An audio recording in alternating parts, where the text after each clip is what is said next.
नमस्कार. आज आपण अतिशय चविष्ट झणझणीत असा मटणाचा रस्सा बनवणार आहोत. अतिशय चविष्ट असा हा मटणाचा रस्सा तयार होतो. बनवायला सोपा आणि खायला तितकाच अतिशय चविष्ट हा मटणाचा रस्सा तयार होतो. नक्कीच 2 भाकऱ्या जास्त खाल किंवा नक्कीच 2 घास जास्त जेवाल असा हा मटणाचा रस्सा तयार होतो. झणझणीत मटणाचा रस्सा बनवण्यासाठी इथे आपण अर्धा चमचा धणे, 2 दालचिनीचे छोटे तुकडे, 1 वेलची आणि 2 लवंगा घेतलेल्या आहेत. जास्त पण खडे मसाल्यांचा वापर न करता कमी साहित्यामध्ये अगदी झणझणीत आणि अतिशय चविष्ट असा हा मटणाचा रस्सा तयार होतो. इथे आपण 2 पातळ उभे चिरून घेतलेले कांदे, खडा मसाला साधारण परतून झाल्यानंतर 2 कांदे आपण लालसर होईपर्यंत परतून घेणार आहोत. कांदा लालसर होईपर्यंत परतून घ्यायचा म्हणजे त्याचा कच्चेपणा असतो तो नाहीसा होतो. तर इथे पाहू शकता कांदा छान परतून झालेला आहे.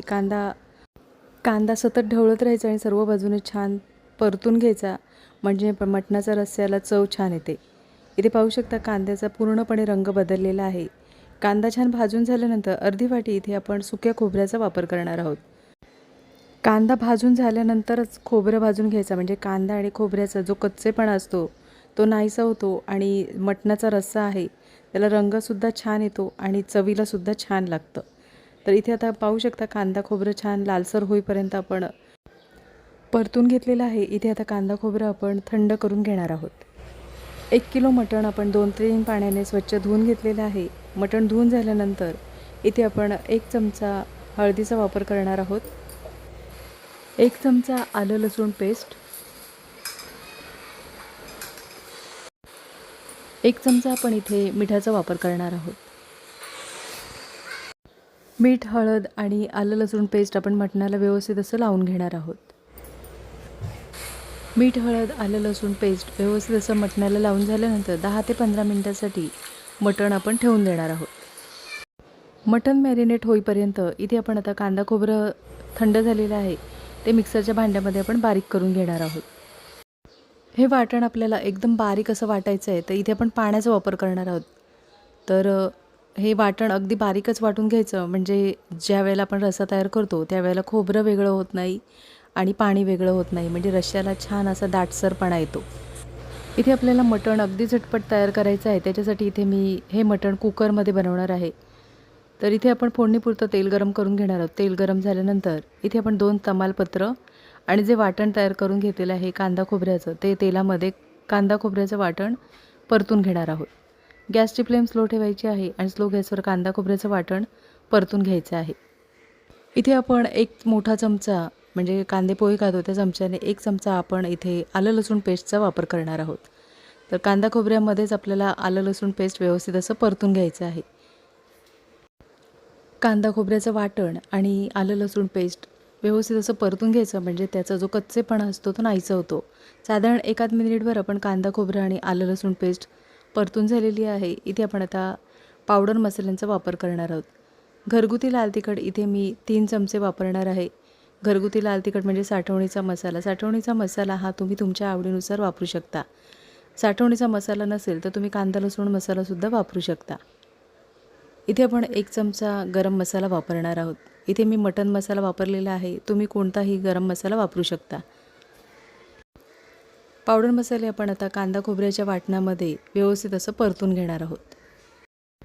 मसाले परतून झालेले आहेत. मसाले परतून झाल्यानंतर मॅरिनेट करून घेतलेलं मटण आहे ते पाण्याचा वापर न करता मटण आपण ह्या मसाल्यावर परतून घ्यायचं आहे.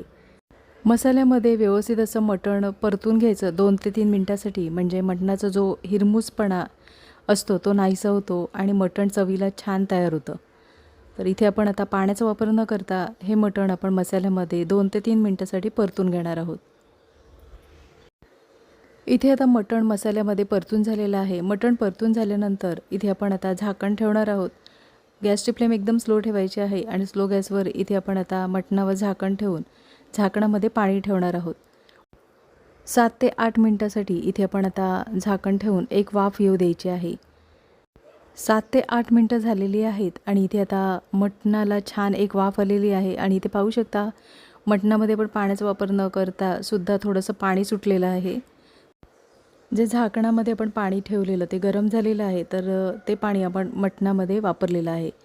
तर गरम पाण्याचा वापर करायचा म्हणजे मटणाला तरी छान येते. तर इथे आता मटण एकदा आपण आता ढवळून घेणार आहोत. मटण ढवळून झाल्यानंतर इथे साधारण गरम पाण्याचा वापर करायचा आहे, म्हणजे मटणाला छान तर्री सुटते आणि छान रस्सेदार असा हा मटण तयार होतो. तर इथे आपल्याला हा मटणाचा रस्सा एकदम पातळसुद्धा करायचा नाही आहे आणि एकदम सुकटसुद्धा करायचा नाही आहे. तर साधारण भाताबरोबर आणि भाकरीबरोबर खाता येईल इतपत आपल्याला मटणाचा रस्सा तयार करायचा आहे. मटण आपण कुकरमध्ये शिजवणार आहोत, त्याच्यामुळे इथे मटण शिजण्यापुरतं पाण्याचा वापर करायचा आहे. तर इथे आता मटणामध्ये आपण गरम पाण्याचा वापर केल्यानंतर मटण एकदा ढवळून घेणार आहोत. मटण ढवळून झाल्यानंतर इथे आपण आता कुकरला झाकण लावून 2 ते 3 शिट्यांमध्ये हे मटण शिजवून घेणार आहोत. मटण जर कवळं असेल तर 1 ते 2 शिट्यांमध्ये मटण छान शिजलं जातं किंवा जून असेल तर 3 ते 4 शिट्यांमध्ये शिजलं जातं. 2 ते 3 शिट्या झालेल्या आहेत. कुकर साधारण थंड झाल्यानंतर झाकण काढून इथे पाहू शकता छान तर्रीदार असं मटणाचा रस्सा तयार करून झालेला आहे. मटण एकदा आता ढवळून घेणार आहोत.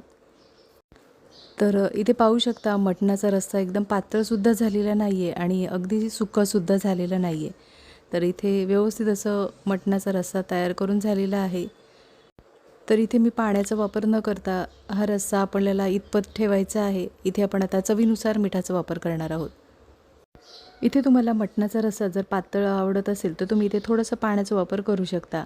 इथे आपण आता चवीनुसार मिठाचा वापर करणार आहोत. चवीनुसार मिठाचा वापर केल्यानंतर 5 मिनिटासाठी मटण उकळून घ्यायचं आहे, म्हणजे मीठ छान मटणाला लागलं जातं.